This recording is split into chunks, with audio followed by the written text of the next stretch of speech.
Meus irmãos e minhas irmãs, pelo amor de Deus, pela paz do Senhor Jesus Cristo, em comunhão com o Espírito Santo, a terceira pessoa da Santíssima Trindade, que nós vamos falar hoje sobre o batismo. O batismo que inaugura a vida pública de Jesus, o ministério de Jesus Cristo, o nosso Senhor e Salvador. O batismo é um tema muito extenso, é um tema muito importante, e eu vou pedir licença a vocês para que vocês tenham paciência da gente fazer uma trajetória sobre o batismo na história da nossa Igreja Católica Apostólica Romana e também do cristianismo. O batismo, ele é um sacramento. O que é sacramento? O que significa sacramento? A palavra sacramento vem do latim sacramentus e também no grego é mistério. Essa palavra sacramento em latim e mistério em grego, ela significa que são sinais visíveis ou sinal visível de uma graça de salvação, uma graça invisível. Esta definição de sacramento, ela tem por base o pensamento de Santo Agostinho. Santo Agostinho, na sua época, já havia dito que o sacramento é um sinal visível que origina, que representa, que manifesta uma graça invisível de salvação. Então esta é uma temática do sacramento, o batismo, que é o primeiro sacramento. E nós vamos entender por que o batismo é o primeiro sacramento. Então, com o ministério de Jesus, com a vida pública de Jesus, nós vamos ter como marco inicial o batismo nas águas do Rio Jordão, o batismo de Jesus, o nosso Senhor e Salvador, por João Batista nas águas do Rio Jordão. O batismo significa em grego batisso, que significa mergulhar.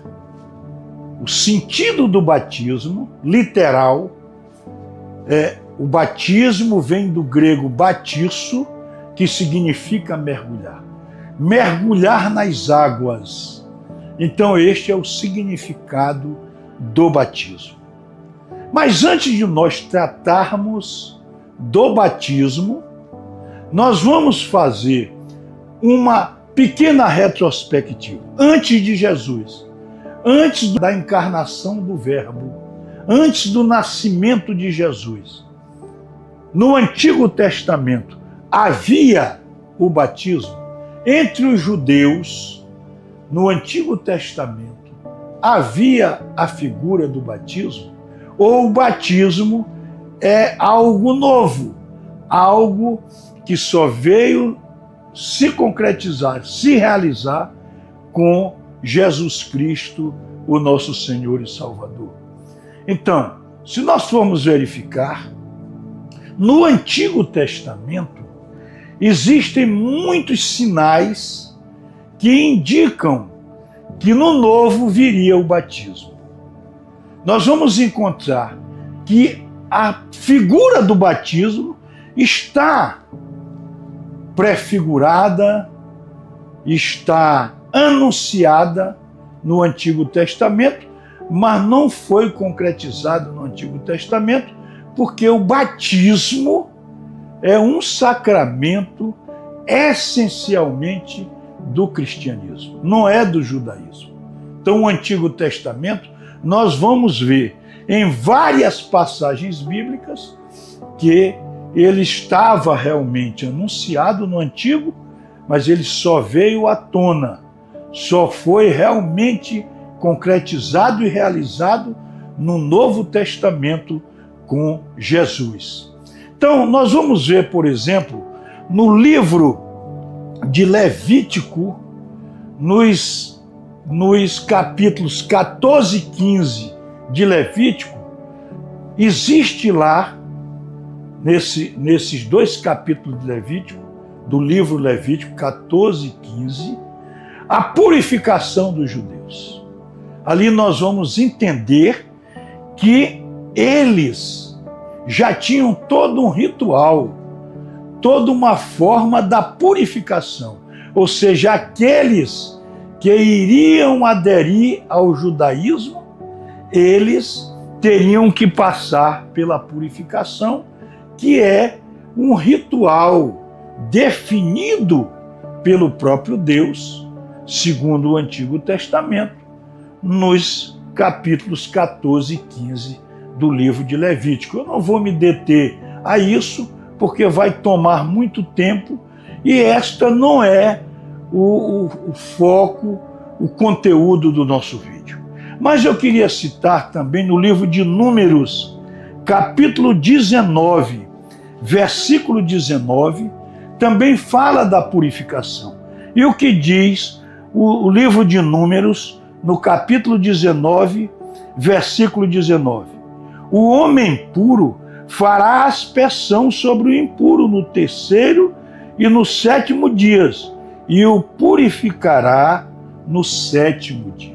Aqui está o anúncio da purificação no judaísmo. E temos outras passagens do Antigo Testamento que indicam que o batismo viria. O batismo está anunciado no Antigo Testamento. É importante colocar que tudo que existe no Novo Testamento tem raízes, tem alicerces no Antigo Testamento.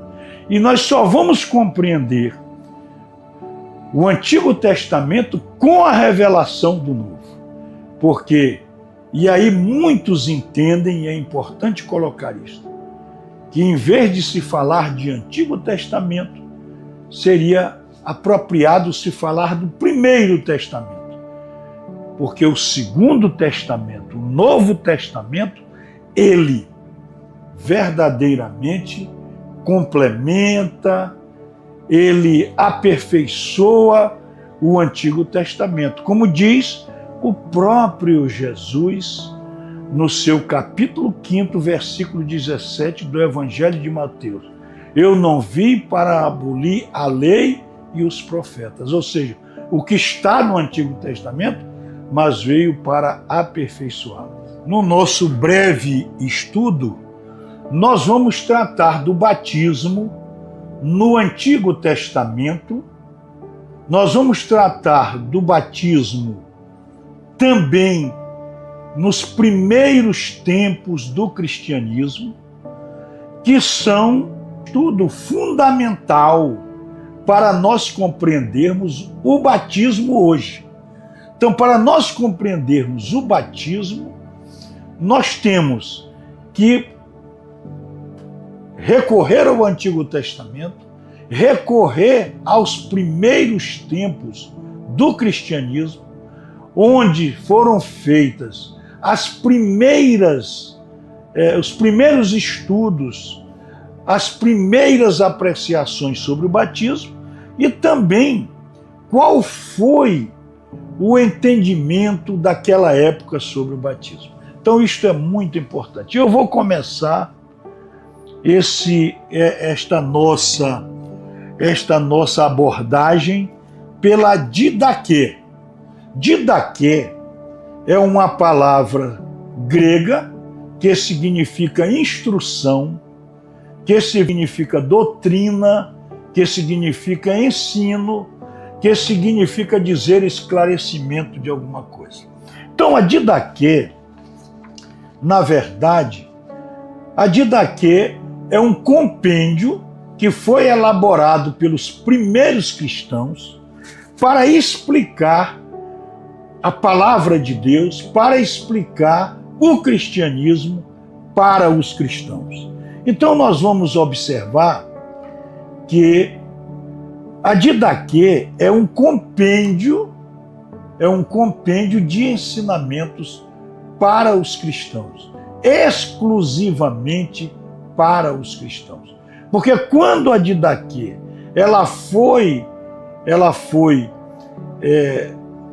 publicada, ela foi apresentada aos cristãos, a Didaquê já trazia uma verdadeira doutrina do cristianismo, não mais, né, com ensinamentos judaicos, né? Porque a Didaquê ela já começa a ensinar que o batismo ela é exatamente o sacramento, né, o sinal visível para que nós nos tornemos filhos de Deus, para que nós nos tornemos puros e para que nós nos tornemos cristãos.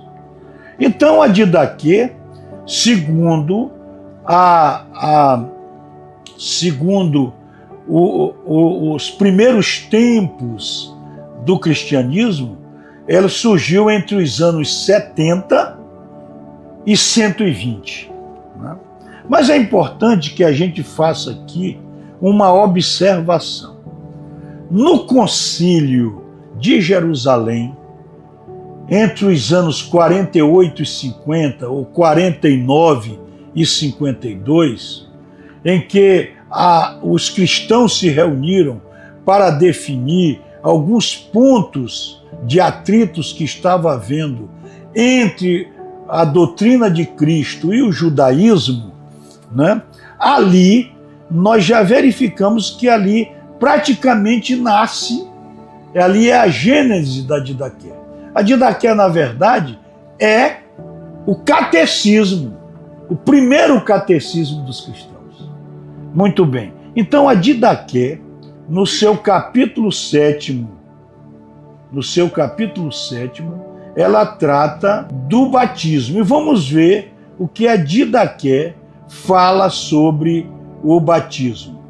Ela diz que o batismo deve ser feito em água corrente, em nome do Pai, do Filho e do Espírito Santo, com o batizador e o batizado e outros jejuando previamente, recomendando 1 ou 2 dias de jejum ao batizado e permitindo o uso de água fria, morna, ou mesmo derramar água 3 vezes na cabeça, se necessário, enfatizando a importância do arrependimento e da preparação para o novo nascimento cristão.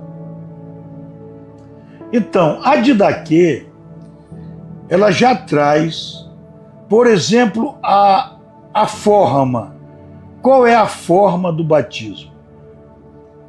É que o batismo deve ser realizado em nome do Pai, do Filho e do Espírito Santo. Sobre a água do batismo, a Didaquê estabelece uma ordem de preferência para o local e o tipo de água, demonstrando o senso prático e pastoral para aquela época. Água, a preferência que fosse água corrente, de rios ou fontes, chamada de água viva e fria. Caso não haja água corrente, pode usar outra água, como em tanques ou cisternas. Se não houver água fria, pode-se usar também a água quente. Se não houver água suficiente para o mergulho, para a imersão, a Didaquê autoriza derramar água 3 vezes sobre a cabeça do batizando. Este é um dos primeiros registros históricos sobre a aspersão e efusão em vez de um mergulho em água corrente ou em água parada. Também exigia uma preparação espiritual para o batismo, o jejum. tanto quem iria se batizar, quanto quem batizava, deviam jejuar antes da realização do batismo. A pessoa que é batizada deve ser ordenada a jejuar por 1 ou 2 dias antes do batismo. O batismo deve ocorrer após a pessoa ter recebido o ensino dos 2 caminhos, o caminho da vida e o da morte, que compõem a primeira parte do Didaquê.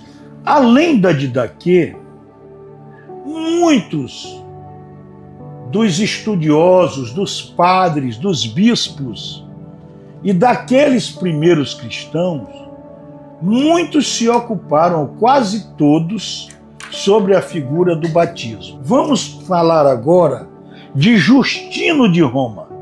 Justino de Roma nasceu no ano 100 e foi, no ano 65, ele foi um dos mártires da Igreja Antiga.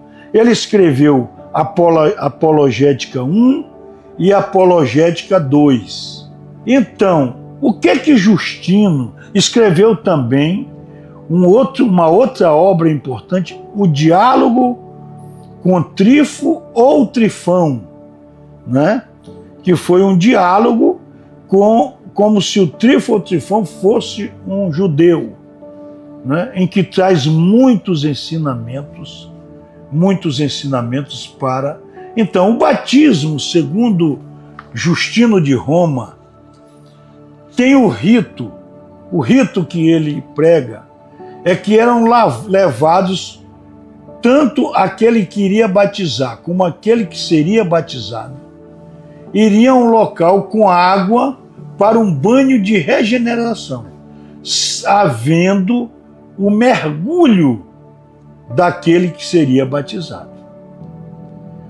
A fórmula do batismo era realizada em nome do Pai, de Jesus Cristo, Filho, e do Espírito Santo, ou seja, com a presença do Deus Trino, Deus Pai, Deus Filho e do Espírito Santo.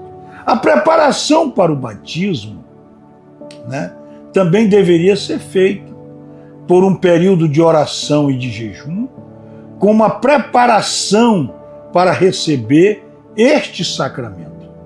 Tudo isto está na obra, na Apologética 1, Apologia 1, no capítulo 60. Para ele também, para Justino de Roma, o batismo significava o renascimento e nova vida para o cristão. Era visto como um renascimento espiritual, uma nova vida em Cristo, porque o cristão estava sendo purificado, limpado de todos os seus pecados. Então, com o batismo, todos os pecados estavam perdoados, inclusive o pecado original. Ou seja, o cristão estaria liberto de todo o mal. Além disso, o batismo era considerado iluminação e consagração, né? Com o batismo era concedida a liberdade, o conhecimento da verdade e consagrava a pessoa que se batizava a Deus.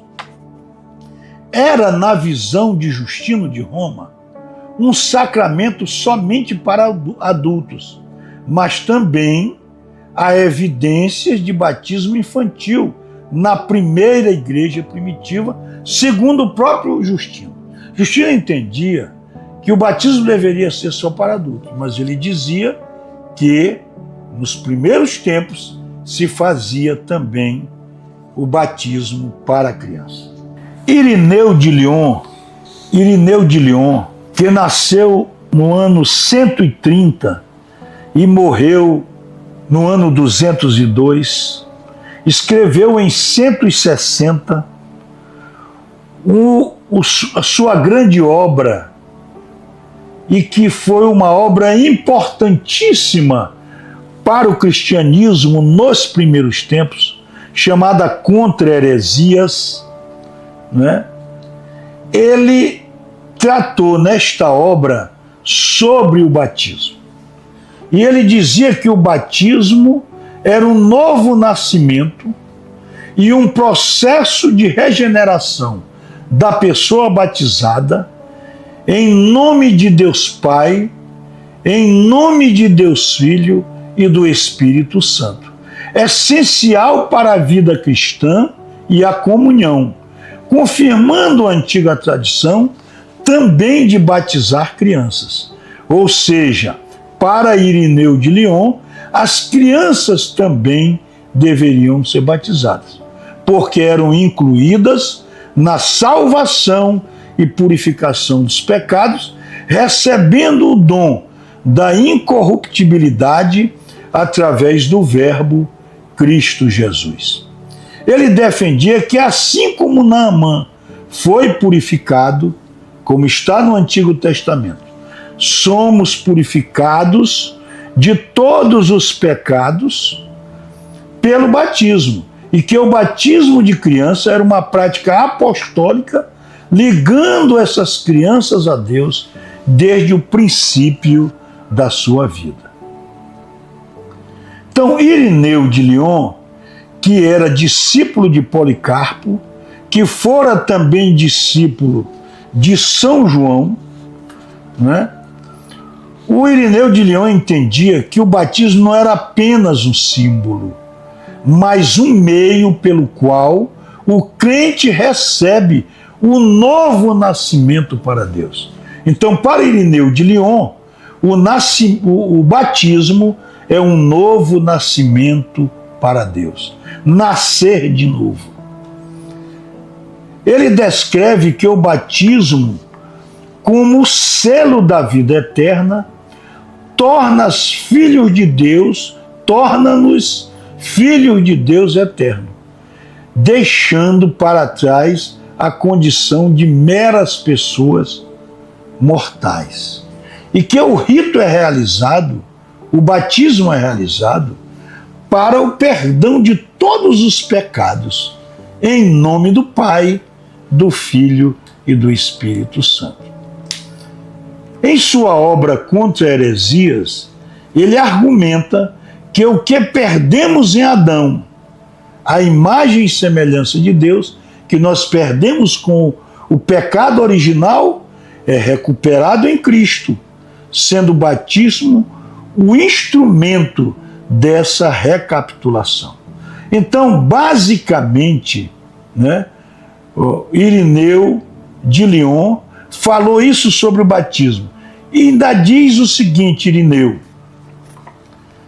Dizia o seguinte, Irineu de Lyon via o batismo de Cristo no Rio Jordão como um evento cósmico, um evento universal.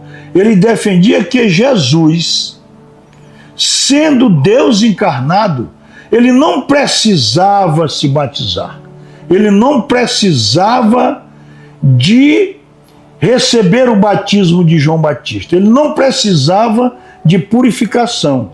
Mas ao entrar na água, ele a santificou para o nosso futuro batismo. Isso refutava os gnósticos da época que tentavam separar a figura de Jesus da entidade Cristo no momento do batismo. Então, Jesus não precisava se purificar porque ele já era purificado, já era o Deus vivo. Então, ele, para Irineu de Lyon, o fato dele entrar na água já era o suficiente porque ele purificava a água do batismo. Barnabé, que era amigo de São Paulo apóstolo, e que fizeram a primeira viagem, depois ficaram amigos, e Barnabé foi muito importante na propagação da palavra de Deus. Barnabé escreveu uma carta que teve uma enorme influência nos primeiros tempos da igreja. Essa carta de Barnabé, ela foi conhecida entre os anos 134 e 135. Essa carta de Barnabé, ela não foi considerada uma obra inspirada. Ela não consta da Escritura Sagrada. Mas ela teve uma influência marcante entre os primeiros cristãos. Porque para Barnabé, nesta sua carta, ele dizia que o batismo não era apenas um rito, mas uma renovação espiritual profunda. Ele dizia que o batismo era regeneração e perdão. O batismo é descrito como a água que traz o perdão de todos os pecados. A carta também afirma que descemos a água cheios de pecado e de imundície, e subimos dela ao sairmos, depois do mergulho, depois que sairmos da água, e subimos dela, produzindo frutos no coração. Isso simboliza a transição de um estado de morte espiritual para uma nova vida em Deus. E através do batismo, o batizando, o fiel, o cristão, deixa de ser apenas uma criatura para ser adotado como filho de Deus. Portanto, para Barnabé, aquele que se batizava tornava-se com o batismo filho adotivo de Deus. Basílio de Cesareia, ou também conhecido como Basílio Magno, que teve uma importância muito grande para os primeiros tempos da igreja.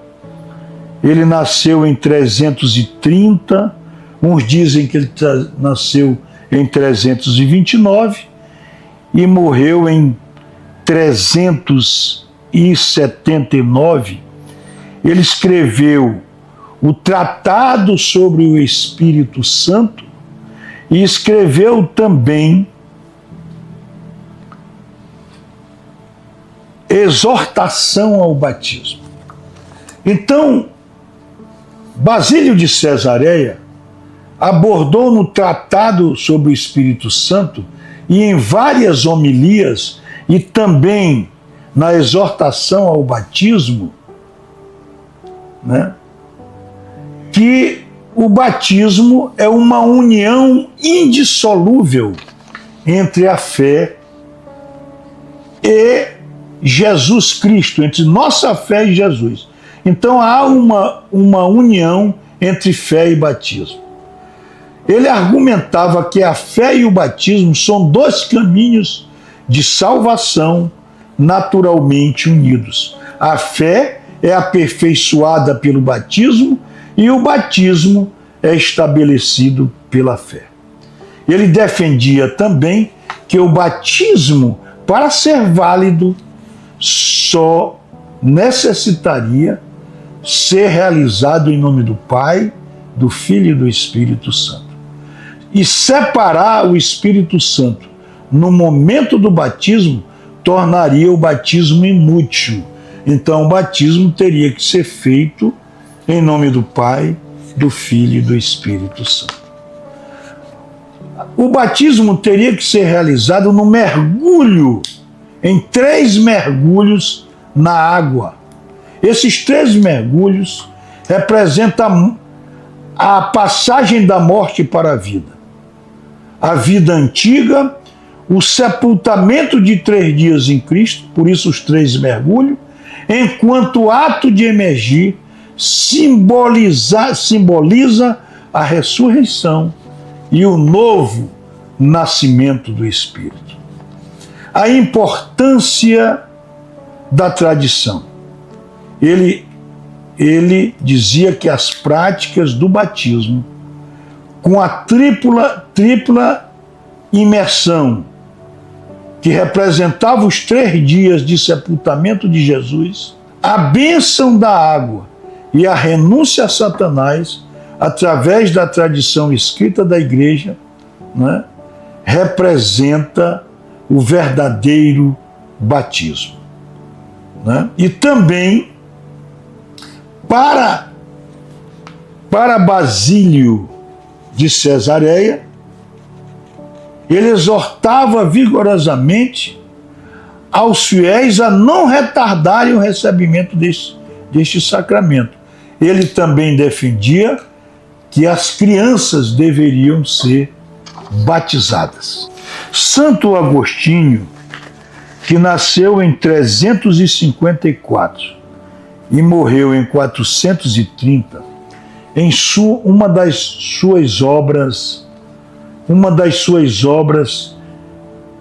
importantíssimas, que é Confissões, ele narra o seu batismo com 32 anos por Santo Ambrósio, e ele diz que o batismo foi o ápice da sua conversão, um mergulho transformador na graça divina que o libertou de uma vida pecaminosa, substituindo o amor pelas coisas criadas, pelas coisas terrenas, pelo amor a Deus, o que resultou em uma profunda paz interior e a decisão de se dedicar à vida espiritual. O batismo não é apenas um ritual, diz Santo Agostinho, mas o selo visível da graça que o curou e o integrou à vida de Cristo, marcando o fim de sua busca errante por satisfação. O sacramento proporcionou a purificação dos pecados e a força para viver uma nova vida, um contraste radical com o seu passado, conforme testemunhado pela sua libertação de todos os pecados. O sacramento do batismo de Santo Agostinho, foi realizado por Santo Ambrósio, o bispo de Milão.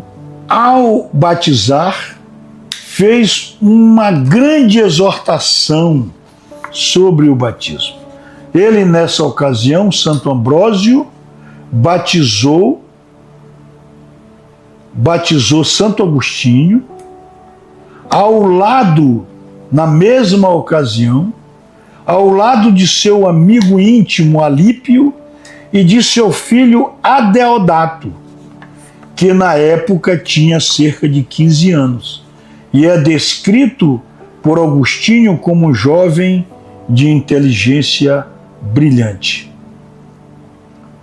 Santo Agostinho, ainda nas Confissões, menciona que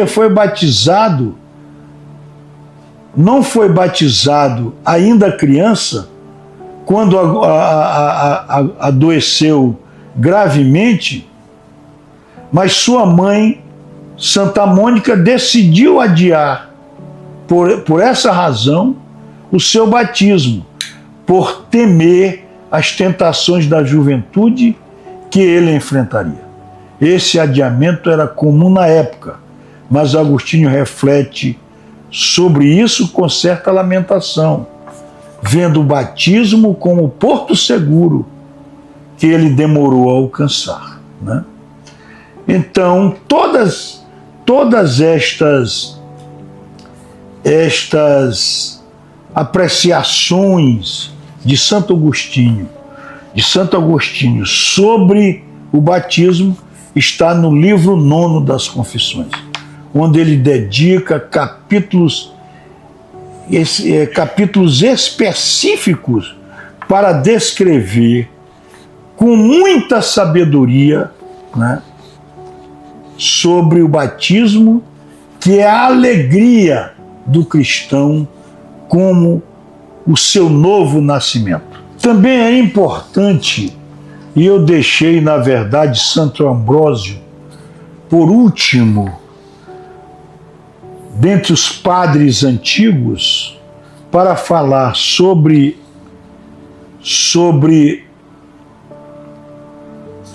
o batismo, porque Santo Ambrósio realmente foi um grande escritor antigo sobre o batismo. Santo Ambrósio nasceu em 340 e morreu em 397. Foi bispo de Milão, né? E para ele, o batismo não era meramente um símbolo, mas um sacramento especial que opera uma mudança real na vida do cristão por meio da graça. Santo Ambrósio escreveu duas obras importantes que trata do batismo, sobre os sacramentos, de sacramentos e de mistérios, em que ele faz profundas alusões sobre o batismo. Ele diz que a água sozinha não significa nada. É a presença e a invocação do Espírito Santo que conferem à água o poder de purificar e generar e regenerar a pessoa que está a se batizar. O batismo era para ele como uma morte simbólica. Ao entrar na água, o fiel recebe o sacramento da cruz e é crucificado junto com Cristo, sendo sepultado para o pecado, e ao levantar, ao emergir da água, ao sair da água, é ressuscitado para a vida eterna. O batismo é visto por Santo Ambrósio como o rito de regeneração pela água e pelo Espírito, onde ocorre o perdão total dos pecados. Aquele que recebe o batismo é ungido para a vida eterna, devendo preferi-la à vida temporal. Ambrósio também, utilizando-se do livro de Gênesis, capítulos 7, capítulo 8, ele traz o dilúvio como uma prefiguração do batismo. Ou seja, aquela água, a água que inunda a terra, é a água que, ao ser purificada, lavará o mundo de todos os pecados. E ele também, utilizando-se do livro de Gênesis, capítulo 8, versículo de 7 a 12, quando as águas estão baixando, que o corvo e a pomba saem, e que o corvo sai e não volta, é o pecado. O corvo representa o pecado que foi definitivamente derrotado e varrido. E a pomba que volta representa o Espírito Santo, aquele que santifica, né, o mundo, que preserva o mundo na justiça de Deus. Também ele cita o livro de Êxodo, capítulo 15, quando fala da passagem pelo Mar Vermelho. Ou seja, quando o povo do Egito passa pelo Mar Vermelho a pé enxuto, ali ele faz a prefiguração do batismo como sendo o povo saindo do pecado, saindo da escravidão, rumo à salvação, rumo à terra prometida. E ali ele utiliza-se do livro de Êxodo, capítulo 15, para demonstrar que ali, no Antigo Testamento, há a prefiguração do pecado. Também ele utiliza-se do livro de Reis, segundo livro de Reis, capítulo 6, versículo de 1 a 7, naquela passagem com Eliseu, que é à margem do rio Jordão, em que o povo ia para ali para se estabelecer, e o machado que está cortando as árvores para que o povo se estabelecesse ali, e o machado cai no rio, e a pessoa lamenta porque o machado estava ali, e ele pergunta onde caiu o machado. Naquele local ali ele manda jogar um pedaço de madeira, e o machado sobe para a extremidade da água. E ali está prefigurado o machado como sendo o pecado, como sendo a morte, e aquele pedaço de madeira, a cruz. Então, Santo Ambrósio realmente foi um dos santos, um daqueles padres dos primeiros tempos que escreveu verdadeiramente um tratado sobre o batismo. Também quase todos os padres falaram sobre o batismo. Por exemplo, Orígenes de Alexandria, que nasceu em 184 e morreu em 285. São Cipriano de Cartago, de 210 a 258, e tantos outros. O batismo, como nós estamos vendo no curso deste vídeo, é um tema de extrema importância para a nossa vida de cristão. Mas queria ainda, porque nós já estamos nos encaminhando para a segunda fase deste vídeo, citar a profecia de Isaías, que em várias passagens trata de alguma forma da prefiguração do batismo. Eu vou aqui citar o capítulo 61, que diz: Ele me enviou para levar a boa nova aos pobres. O Espírito do Senhor Deus está sobre mim, porque Deus me ungiu. Ele me enviou para anunciar a boa nova aos pobres, para curar os corações contritos, para proclamar aos deportados a libertação e aos prisioneiros a soltura, para proclamar um ano de graça de Deus, um dia de vingança do nosso Deus, para confortar os aflitos. Esta passagem do capítulo 61 da profecia de Isaías, nos seus primeiros versículos, indicam a missão de Jesus. Jesus veio, foi ungido pelo Espírito de Deus para nos anunciar a boa nova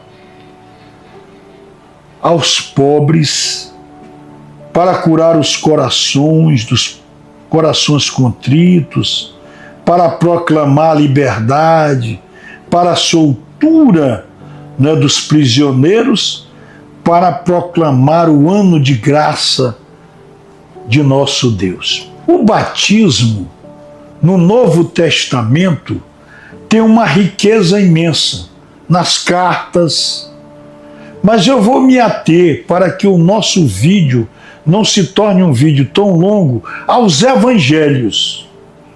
O batismo é tratado nos 4 evangelhos do Novo Testamento. Em Mateus, no capítulo 3, dos versículos 13 a 17, Mateus trata do batismo.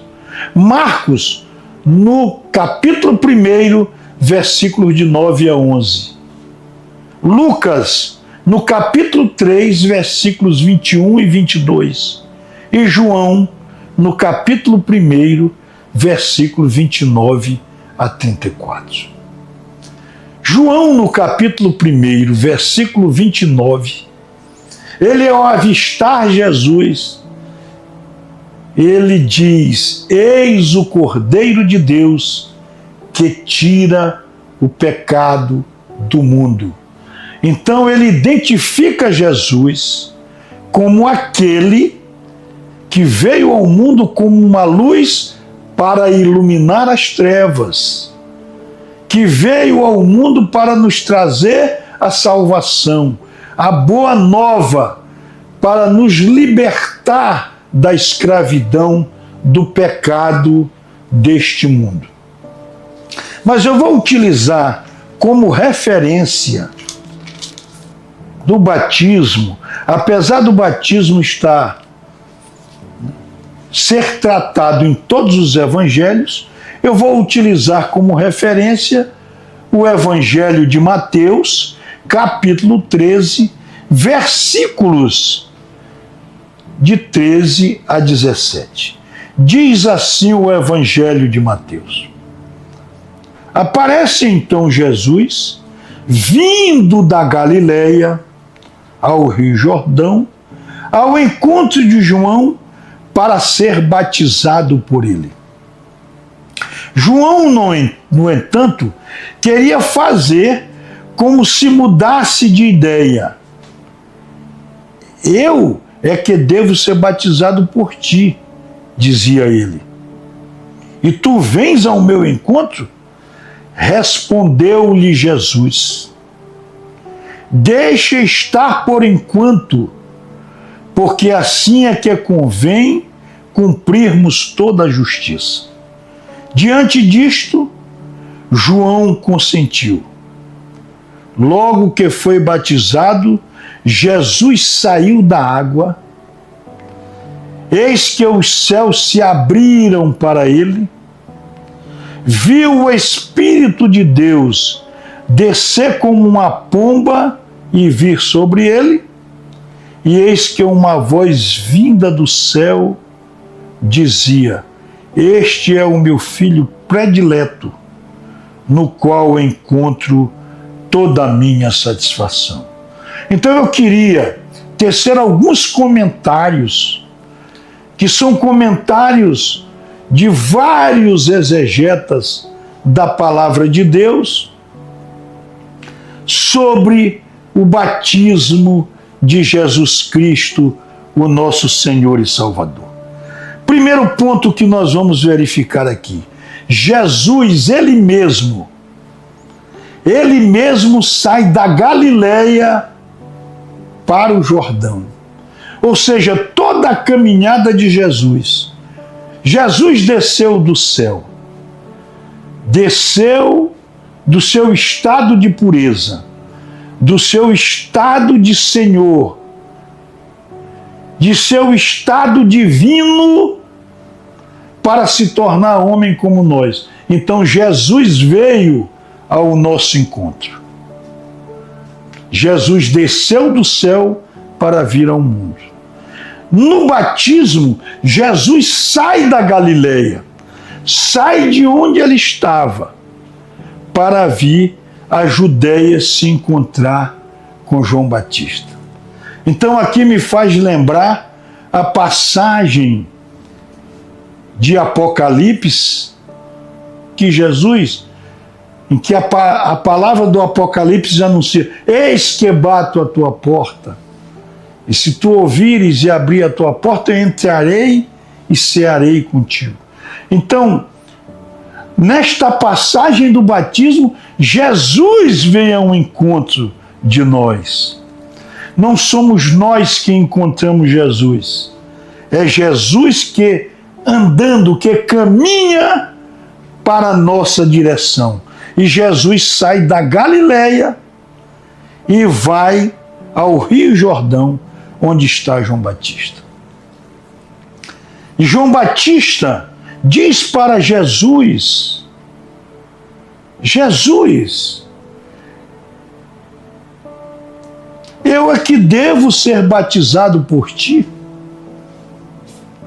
Então Jesus diz, respondendo a João Batista, né, deixa estar por enquanto, porque é assim que convém cumprirmos toda a justiça. Primeiro questionamento: Jesus precisaria ser batizado? Jesus necessitaria ser batizado? E a resposta é não, porque Jesus é Deus. Jesus era humano, mas era Deus, 100% homem, 100% Deus. Só não tinha uma qualidade humana que todos nós temos, que é o pecado.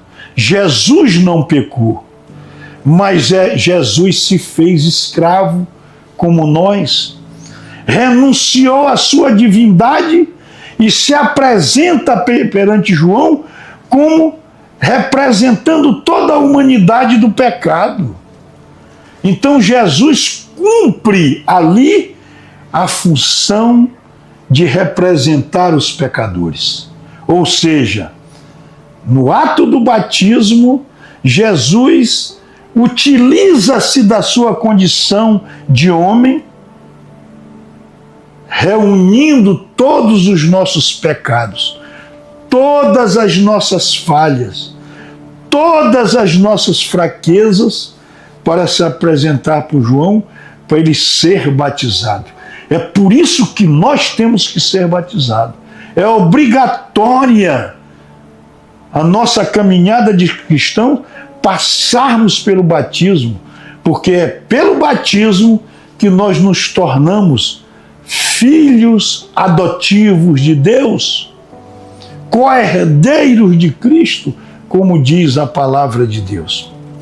Então, Jesus se apresenta ali, né, para João e diz: deixa estar por enquanto, porque assim é que convém cumprirmos toda a justiça. Ou seja, eu vim para isso.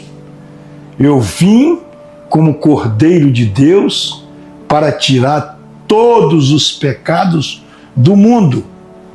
E Jesus, ao entrar na água para ser batizado, Jesus cumpre duas funções importantes. Primeiro, purificar a água. A água, ela se torna purificada com a presença de Jesus. E Jesus, aí é o Jesus Deus. É o Jesus Filho de Deus. É o Jesus divino. Que toda a água do batismo é purificada por Ele. Então a presença dele purifica a água. E ele ser batizado, ele descer as águas, ele mergulhar nas águas, ele está ali dizendo que ele morre para purificar os nossos pecados. O mergulho de Jesus. Jesus, ao mergulhar nas águas do Rio Jordão, ele ali está dizendo que ele está dando a sua vida por nós, porque o mergulho representa a morte, representa o seu sofrimento, representa os 3 dias em que ele está sepultado. E quando ele sai da água, ali representa a humanidade limpa. Jesus ressuscitado é a humanidade purificada. Nós somos purificados como limpos, porque ao sair da água, a água purificada nos limpou. Então Jesus, ao sair da água, ele representa que estamos limpos, que estamos salvos, e ali apresenta a sua ressurreição. Jesus glorificado. Esse caminho Jesus quer que nós sigamos. É por isso que nós temos que morrer no batismo, apresentar os nossos pecados, morrermos quando somos mergulhados e, ao sairmos da água, ressuscitados, purificados, limpos de todos os nossos pecados. Então, o batismo representa o quê? Aquilo que Jesus iria realizar por nós.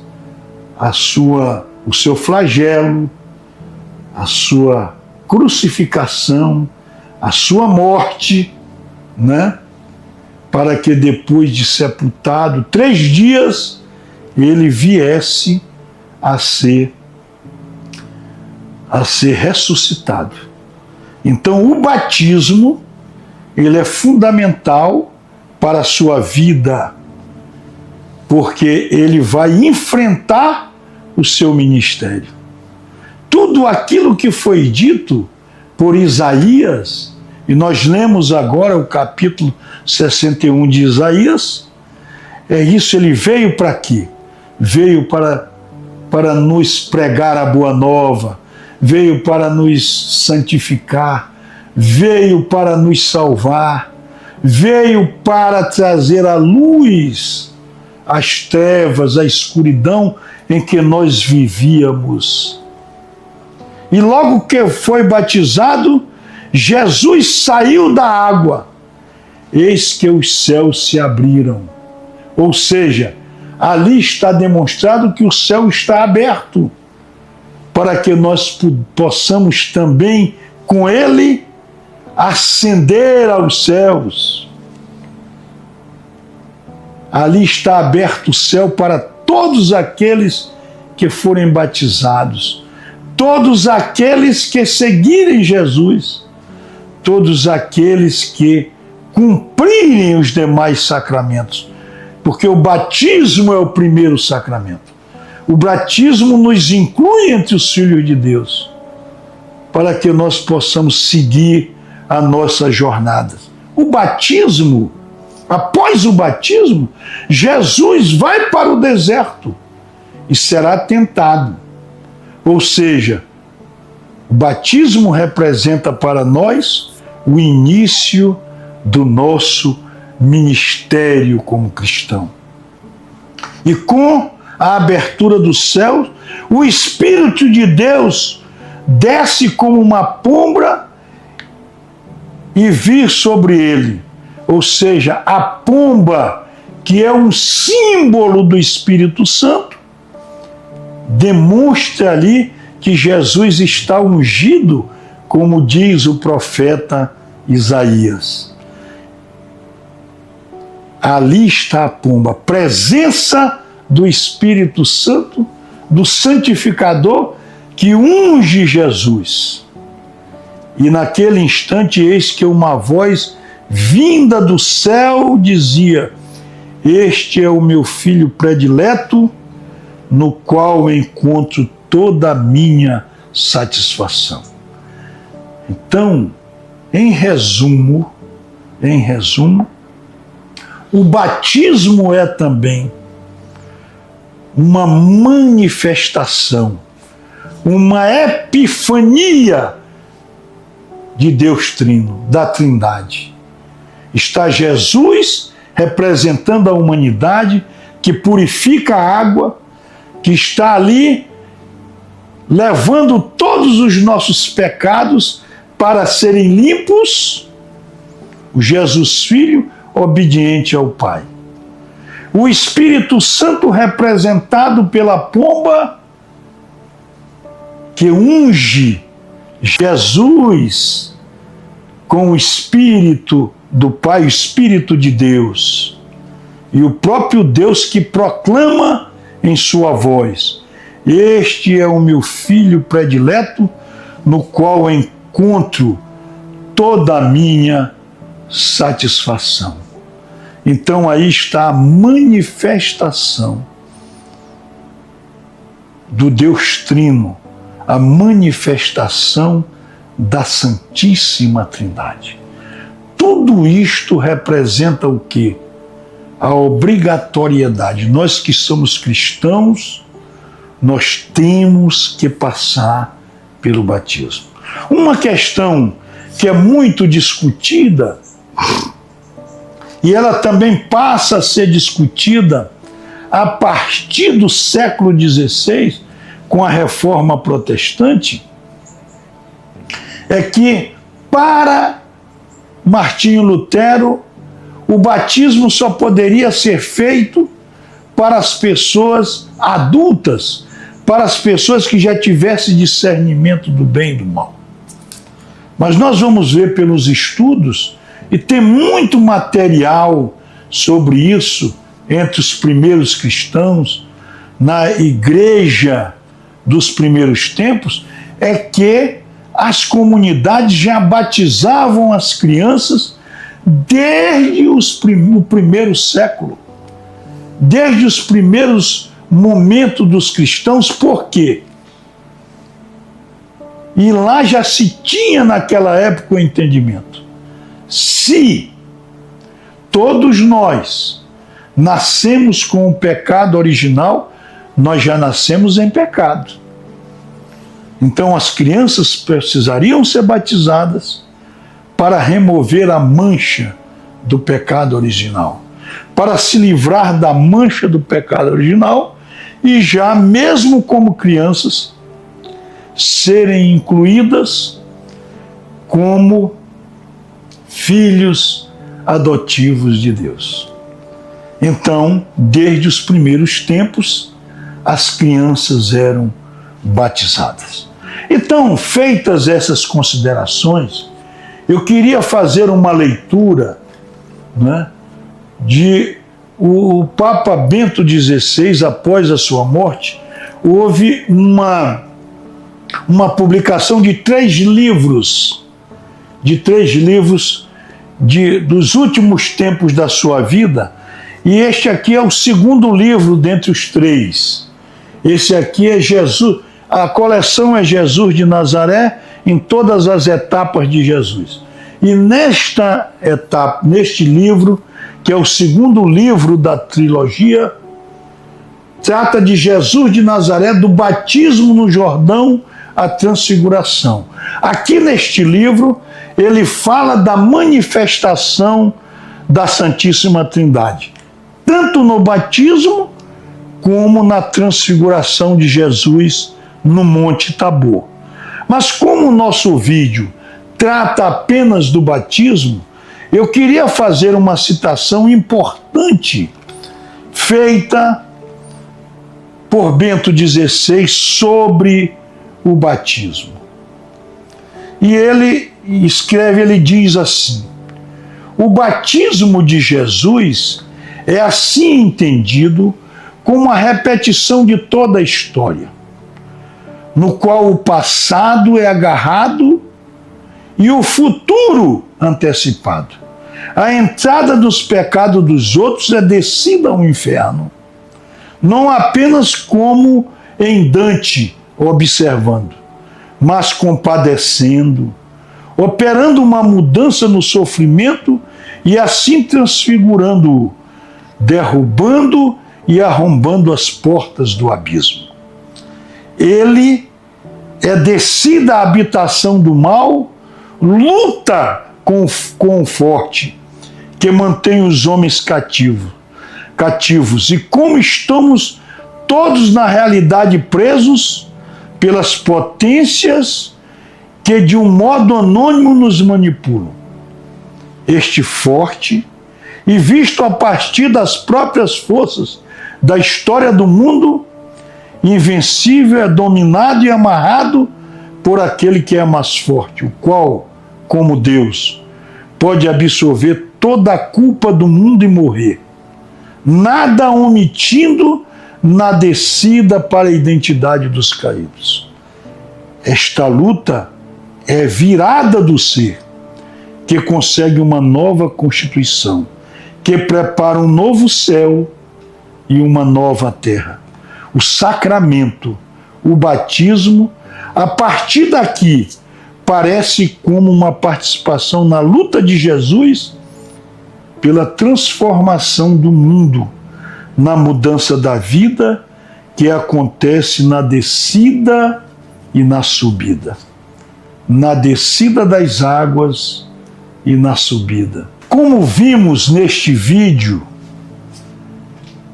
no primeiro momento, vimos que a Didaquê, aquele compêndio dos primeiros tempos, tratou do batismo de uma forma muito especial. Também, após o Concílio de Trento, foi elaborado também um catecismo, o catecismo resultante do Concílio de Trento. O Papa Pio X também, no seu pontificado, elaborou um catecismo. E atualmente nós temos o catecismo de 1992, né, instituído pelo Papa João Paulo II, São João Paulo II. E o catecismo trata do batismo de Jesus. É importante estas passagens do catecismo da Igreja Católica, que no seu parágrafo 535 diz assim, ao tratar do batismo de Jesus. Diz assim: a vida pública de Jesus tem início com seu batismo por João no Rio Jordão. João Batista proclamava um batismo de conversão para o perdão dos pecados. E cita aqui Lucas, capítulo 3, versículo 3. Uma multidão de pecadores, publicanos, soldados, fariseus, saduceus, prostitutas, vêm se batizar por ele. Jesus aparece, o Batista hesita, mas Jesus insiste. E Jesus recebe o batismo. Então o Espírito Santo, sob a forma de pomba, vem sobre Jesus, e a voz do céu, do Deus Pai, proclama: este é meu filho bem amado. Mateus 3, versículos de 13 a 17. É a manifestação da epifania de Jesus como Messias de Israel e Filho de Deus. E no parágrafo 537, pelo batismo, o cristão é sacramentalmente assimilado a Jesus, que antecipa em seu batismo a sua morte e a sua ressurreição. O cristão deve entrar neste mistério de rebaixamento humilde e de arrependimento, descer a água com Jesus para subir novamente com ele, renascer da água e do Espírito, para se tornar no Filho bem amado do Pai, e viver uma vida nova, como proclama o apóstolo Paulo na Carta aos Romanos, capítulo 6, versículo 4. Pelo batismo, nos sepultemos com Cristo, para ressuscitar com Ele. Desçamos com Ele para sermos elevados com Ele. Subamos novamente com Ele para sermos glorificados nele. Tudo o que aconteceu com Cristo nos dá a conhecer que depois da imersão da água, do mergulho da água, o Espírito Santo voa sobre nós do alto do céu e que, adotados pela voz do Pai, nos tornamos filhos de Deus. Meus irmãos e minhas irmãs, tinham muitos apontamentos ainda para nós fazermos sobre o batismo. Mas acho que esses apontamentos ditos neste vídeo foram suficientes para nós termos uma ideia da importância, da magnitude do sacramento do batismo para a nossa vida. O batismo é obrigatório para que nós nos tornemos filhos de Deus, filhos adotivos de Deus, co-herdeiro de Cristo. É necessário que nós nos submetamos ao batismo. Que o amor de Deus, a paz de Jesus, Cristo, nosso Senhor e Salvador, em comunhão com o Espírito Santo, nos guie para que nós possamos seguir com Ele no mergulho e na saída da água. E com o céu aberto, nós subamos com Jesus para a vida eterna, para vivenciarmos as benesses do novo céu e nova terra. Amém.